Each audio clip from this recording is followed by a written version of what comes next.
Os mais importantes temas que afetam o cidadão. A discussão de ideias de forma aprofundada. O debate sério que ajuda você a entender os problemas que acontecem no Brasil e no mundo. Há mais de 10 anos no ar, levando a informação até você. Ideias em Debate.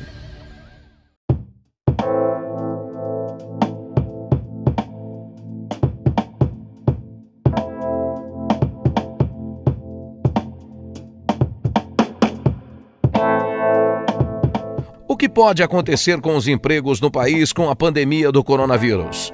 Hoje o programa Ideias em Debate discute essa questão com o sindicalista Ricardo Patá, presidente do Sindicato dos Comerciários de São Paulo, o advogado trabalhista Maurício Pessoa e o sociólogo e professor da Faculdade de Sociologia e Economia da USP, José Pastore. Ricardo Patá, boa tarde. Boa tarde, Denise. É um prazer enorme estar conversando com você e com todos aqueles que estão nos vendo do outro lado da telinha.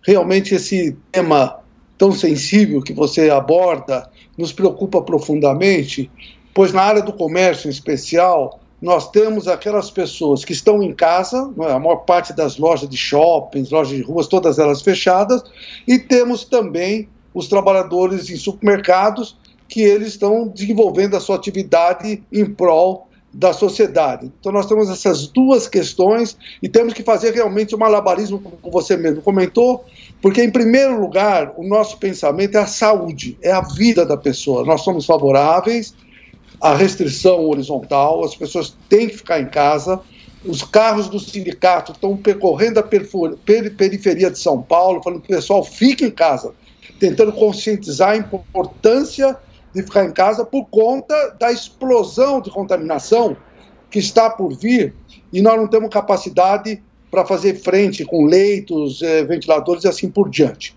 E, por outro lado, a manutenção do emprego. Tem a medida provisória 927, a medida provisória 936, nós estamos atendendo, já fizemos várias convenções coletivas no sentido de dar oportunidade para as empresas terem possibilidade de ter os recursos públicos para fazer o pagamento da diferença da diminuição do salário e da redução da jornada. Então nós estamos fazendo um trabalho muito intenso, nós recebemos mais de 5.000 acordos, fizemos já 30 convenções coletivas que abarcam quase todos os 500.000 comerciários de São Paulo. Então é dessa forma que nós estamos enfrentando, Denise. E eu queria saber agora do advogado Maurício Pessoa, como é que você vê a situação hoje desses acordos? Se fala em 2 milhões de acordos já formalizados para redução de salário e jornada dos trabalhadores. Maurício, como é que fica a questão legal envolvendo esses novos acordos? Você vê a possibilidade de haver muito questionamento no futuro em relação a essa alteração, ainda que temporária, das condições de contratação? Denise, boa tarde. Obrigado mais uma vez pelo convite. Queria cumprimentar também o Dr. Patá, reencontrando o Dr. Patá aqui na Jovem Pan. Denise, esses números que o Dr. Patá nos trouxe e que a gente vê pela imprensa são extraordinários. 2 bilhões de acordo que abrange quase todos os comerciários de São Paulo. Isso significa que a decisão inicial do Supremo, que do meu modo de ver foi muito infeliz, que dificultava a realização desses acordos, ela foi, eu não diria ignorada, mas ela foi corretamente interpretada e foi posta em perspectiva de que ela não poderia durar muito tempo. Tanto que o próprio relator, no primeiro momento, recuou e hoje, neste exato momento, o Supremo está rediscutindo a liminar como um todo. E o Dr. Patá, então, é um exemplo vivo de que os atores sociais têm que se antecipar, inclusive, às leis. Não adiantava esperar o Supremo rever a decisão que, repito, com todo e máximo respeito, foi muito infeliz de colocar burocracias, de colocar entraves a uma legislação que é de urgência, que é de crise, que precisa resolver o problema de curtíssimo prazo. Então, é muito alvissareiro saber que os atores sociais estão se antecipando, porque nessa crise, uma coisa fundamental é cada um identificar a sua competência. Então, o governo tem que administrar o orçamento de urgência, tem que ajudar os estados e municípios, o Congresso tem que apreciar a legislação de crise, e o Judiciário tem que ter um papel minimalista, um papel de atuar apenas quando chamado, em situações extremas, porque o Judiciário não tem essa vocação de resolver o problema das pessoas, muito menos em momentos de crise. É o governo, o Poder Executivo, são os atores sociais, cada um cumprindo o seu papel, e o Congresso Nacional. Agora, Patá, eu gostaria de saber como é que tem sido a posição do sindicato em relação a esses acordos para agilizar, porque é uma medida urgente, a gente vê a dificuldade de as empresas lidarem com o pagamento da folha, lidarem com todos os custos que não se restringem, claro, a salários, tem outras despesas fixas e muitas empresas que já estavam em dificuldade, né? Não há dúvida nenhuma, mas eu só tenho uma questão, quero comentar ao doutor Maurício. Não há dúvida de que a agilidade do movimento sindical é fundamental, mas eu acho que o Ricardo Lewandowski não foi infeliz em ponderar a necessidade da estrutura sindical estar se adequando às novas realidades e fazendo os acordos.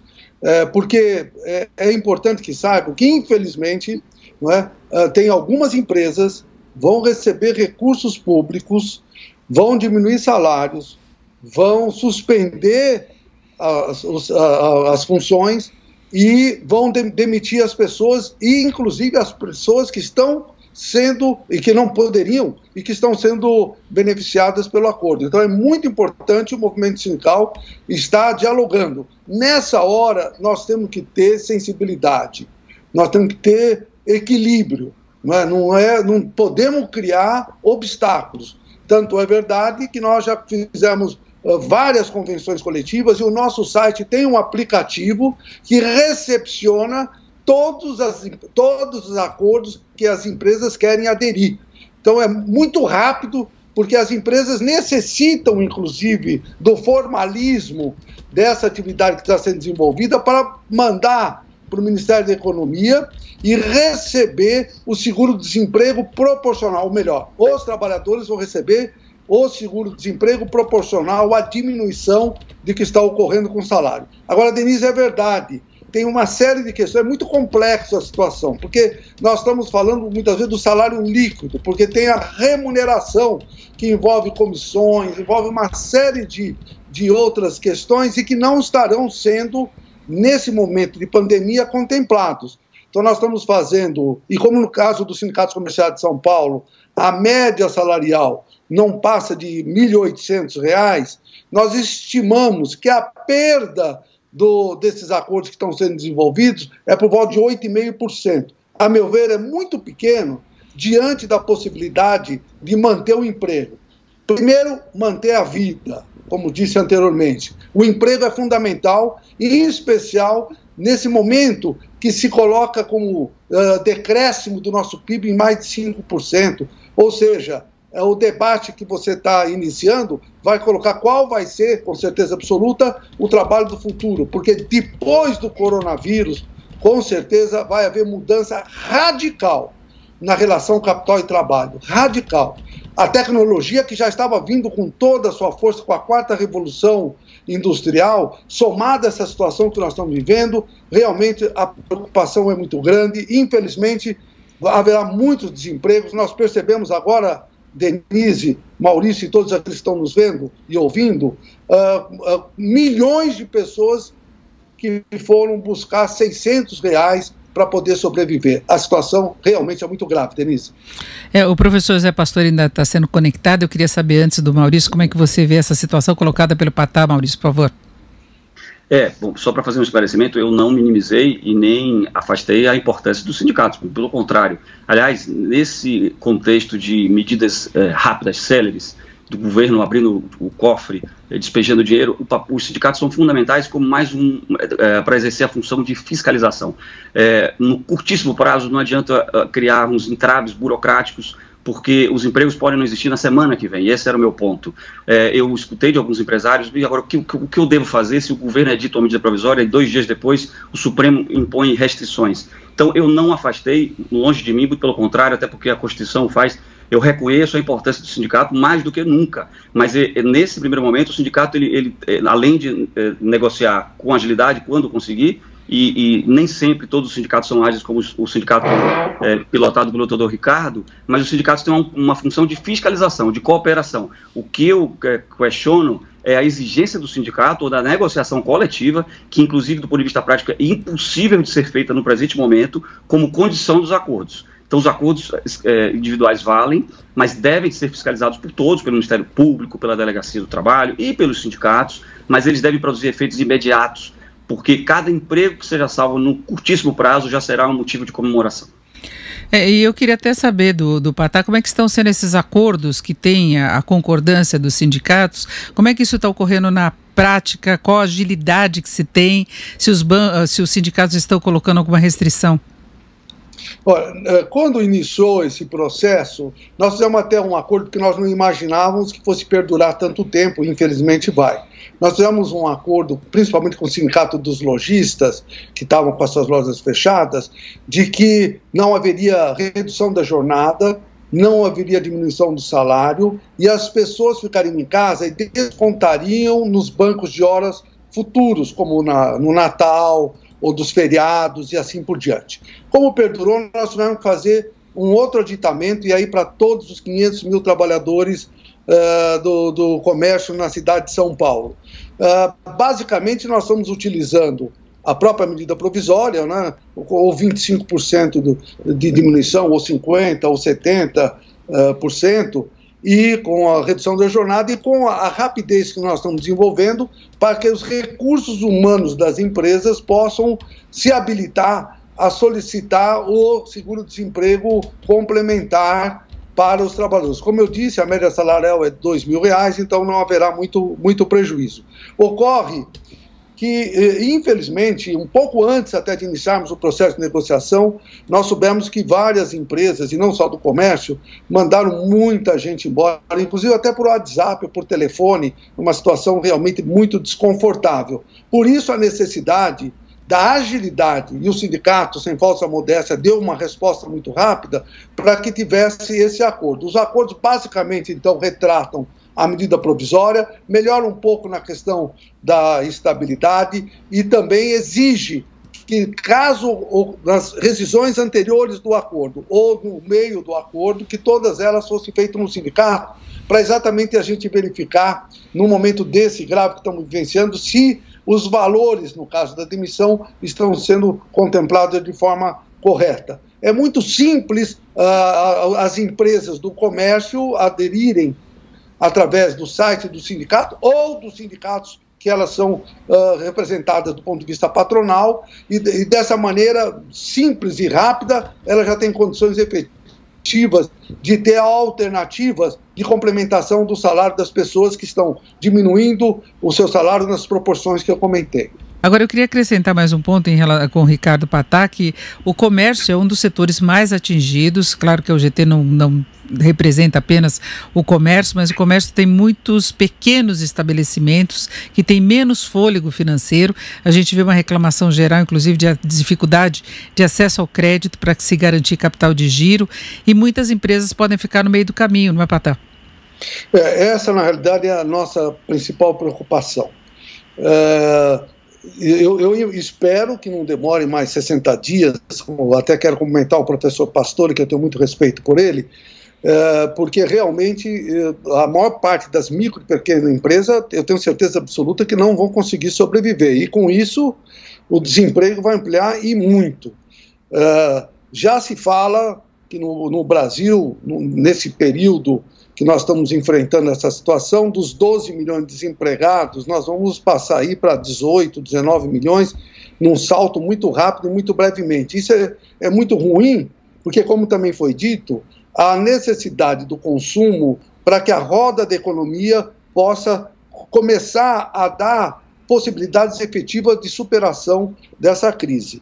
Eu sou muito otimista, mas infelizmente eu percebo que com a diminuição de 5% do PIB, como está sendo previsto para esse ano, e aí significa 7, porque o Brasil ia crescer 2 e perder 5, significa que nós vamos estar perdendo, na realidade, 7 pontos. Isso tem um significado muito drástico, e principalmente na área que nós representamos, que é a área do comércio, onde os comerciários ativam suas funções, 70% das empresas são pequenas, micro e no máximo média. Tem poucas grandes empresas e elas vão sofrer muito. E é lógico que nós queremos que haja recursos mas tem que ter recursos novos. O governo até agora está usando recursos que são dos fundos, ou usar do Fundo de Garantia, que já é nosso, ou antecipar a aposentadoria, que já é nosso. Infelizmente, tem que emitir moeda. A inflação está contida, a emissão da moeda, o dinheiro novo, para que possa chegar para esses empresários e que eles possam manter o emprego, porque, na realidade, o bem maior depois da vida é o emprego. Nós temos os bares e restaurantes também, com os aplicativos, tentando manter um ritmo de atividade. Esse aspecto pode vir para ficar também no comércio, né? Não, com certeza absoluta, como eu comentei anteriormente, o pós-coronavírus vai ter mudanças extraordinárias na relação capital e trabalho. Muitas das atividades que estão sendo desenvolvidas hoje por obrigação do coronavírus em casa, elas vão passar a ser normal. Muitas das atividades que estão sendo desenvolvidas por e-commerce vão ser ampliadas com certeza absoluta. Então, a atividade da venda física, ela vai ter cada vez mais uma diminuição, já naturalmente, isso por conta, inclusive, como eu disse anteriormente, da quarta revolução industrial, que já estava sinalizando caminhos. Os aplicativos que estão cada vez maiores e mais competentes, né? As plataformas que agora tem das videoconferências, eu estou fazendo 3 ou 4 videoconferências por dia, trabalhando muito mais até do que eu trabalhava no próprio sindicato. São plataformas de qualidade superior e assim por diante. Os aplicativos com o Uber ou com os motoboys, que estão cada vez em maior número na cidade de São Paulo, por exemplo, porque o delivery passou a ter uma importância vital para aqueles restaurantes que estão fechados, né? Então eles estão utilizando essas alternativas. Todas essas ferramentas, que algumas delas já estavam à disposição, mas elas estão sendo utilizadas hoje de forma massiva, com certeza vai trazer uma mudança muito grande nas atividades laborais. Você da questão dos bancários, que a cada ano diminui por conta da tecnologia. Com certeza absoluta, dificilmente as pessoas vão ao banco num futuro próximo. Vão usar ou pelo aplicativo ou por qualquer outro formato e não vão. Muitas das questões que nós conhecíamos até pouco tempo atrás na relação capital e trabalho, realmente, a meu ver, vão deixar de existir. Aí compete a todos nós, porque tem uma questão. Se houver cada vez mais um desemprego potencializado, inclusive pelo vírus, e nós não tivermos capacidade de dar uma solução, vai ter só máquinas, e que empresa que vai sobreviver se não vai ter consumo, não vai ter venda? Então nós temos que ter equilíbrio. Por isso que eu fortaleço a ideia que o governo tem que ser ainda um pouco mais audacioso, tem que ter mais recursos. Os Estados Unidos está colocando dinheiro novo, mas aos trilhões em dólares. É lógico que o Brasil não tem a mesma condição, mas nós podemos colocar aos bilhões para fazer com que as empresas tenham capacidade de superação desse momento, a manutenção do emprego, do formato que está desenvolvido na medida provisória, mas nós temos que buscar alternativa de sobrevivência. Eu queria saber como é que o senhor vê em termos de legislação em relação a condições de trabalho, que perspectiva que nós podemos ter? Bem, é claro que a retomada do emprego, ela vai depender de fatores macroeconômicos, né? Vai depender da reativação de vários setores da economia, do próprio emprego, da geração de massa salarial e assim por diante. Agora, há determinadas regras dentro da legislação trabalhista que, numa situação de dificuldade como aquela que nós estamos passando, elas dificultam a decisão do empresário para empregar e, às vezes, facilitam a decisão do empregador, do empresário, para desempregar, não é? Então, eu tenho a impressão que esse conjunto de medidas que foi aprovado pelo governo, ainda não foi aprovado pelo Congresso, a 905, que é do verde e amarelo, a 927, que ela lida com férias, banco de horas, e a 936, que lida com redução de jornada e suspensão do contrato, elas estão na direção de criar condições mais facilitadoras tanto para empregar quanto para preservar empregos, não é? E isso aí é alguma coisa que o país tem que decidir. Essa área da flexibilização já está sendo bem exaurida em vários países do mundo, não é? E mais do que isso, nós, além dessa flexibilização do trabalho formal, do empregado, do vínculo empregatício, nós temos que entrar numa outra área de buscar as proteções e também viabilizar o trabalho para aqueles que fazem por conta própria, para os autônomos, muitos deles, a grande maioria, na informalidade.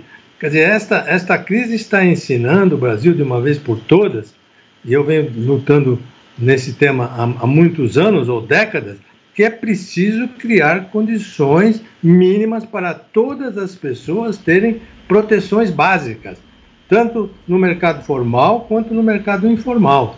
Então eu vejo que nós estamos num tempo de muitas inovações legislativas, e oxalá isso aqui caminhe na direção certa, para nós podermos usufruir de tudo isso quando a normalidade voltar.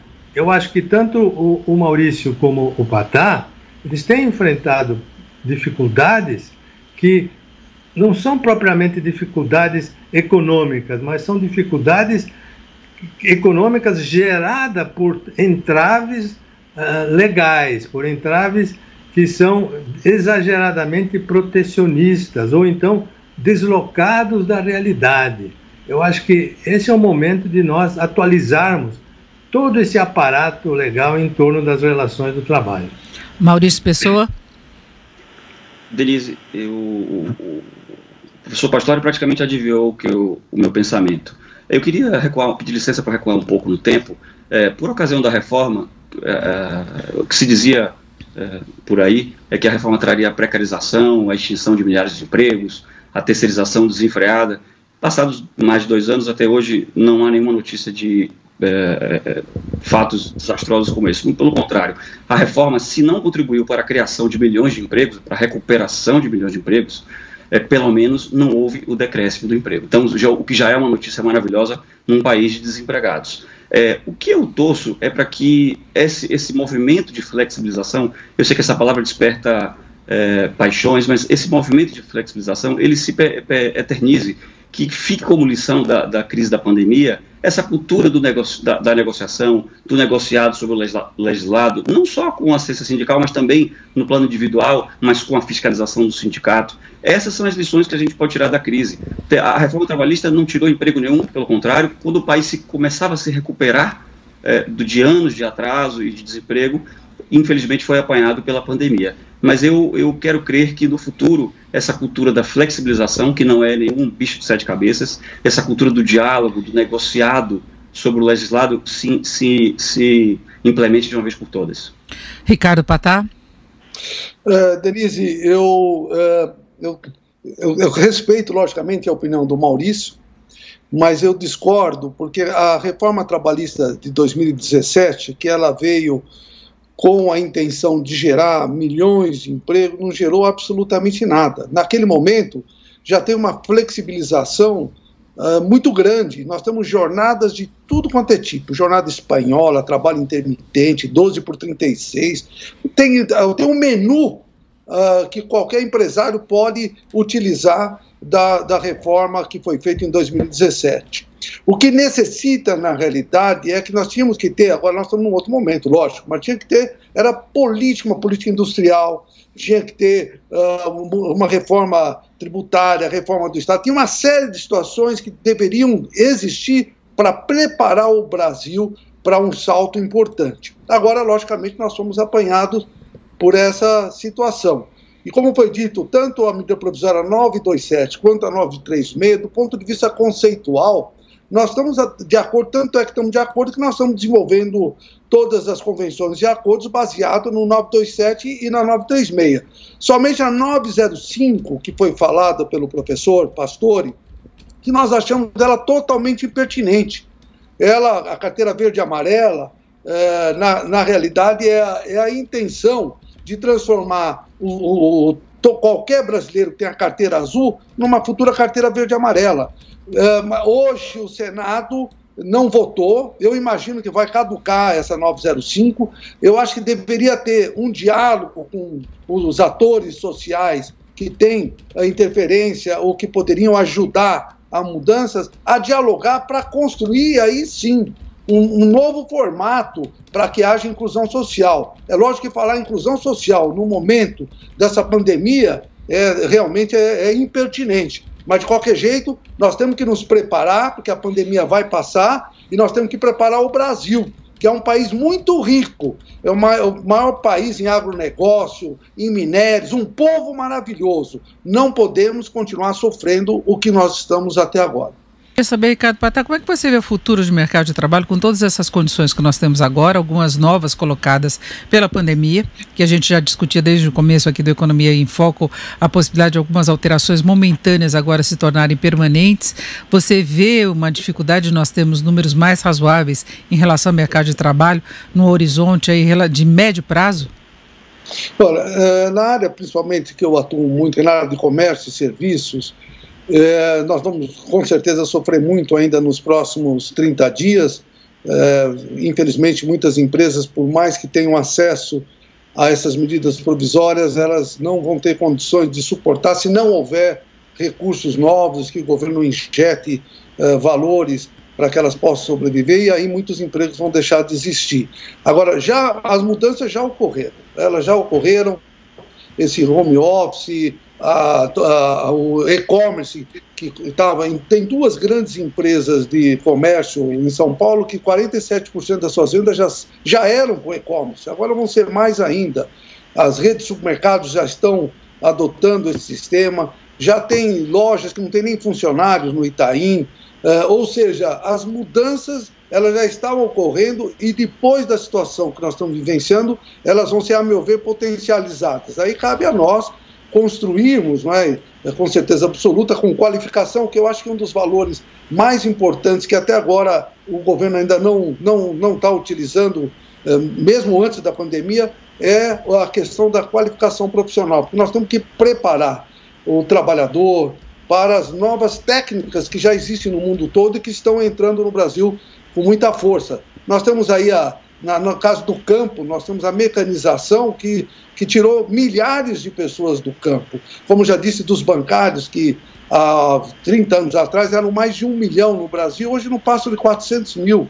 Na área do comércio, que é uma das categorias mais numerosas, com caixa sem caixa, e com e-commerce, com com os aplicativos, vai haver diminuição. Para isso, o Brasil precisa pensar de que forma nós vamos construir o emprego do futuro. E esse emprego do futuro, ele está sendo debatido já na OIT, já de alguns anos para cá. Eu acho que o Brasil está um pouco distante dessas definições. Eu acredito que nós todos, os atores sociais do Brasil, temos capacidade suficiente para desenhar para o nosso país, em especial numa situação grave que nós estamos vivendo, o que é melhor para o nosso trabalhador, o que é melhor para o nosso país.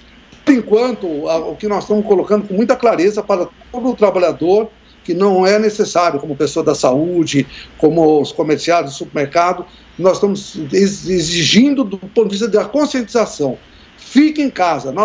Quem está hoje sofrendo muito com essa contaminação, infelizmente, Denise, professor Pastore, Maurício e todos que estão nos ouvindo, são aqueles mais vulneráveis, são aqueles que moram na periferia, que já iniciam um processo muito grande de contaminação. Para nós, o valor mais importante nesse momento é a vida, Denise.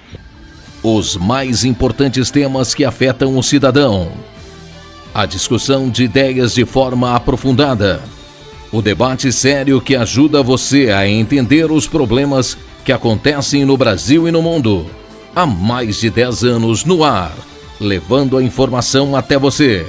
Ideias em Debate.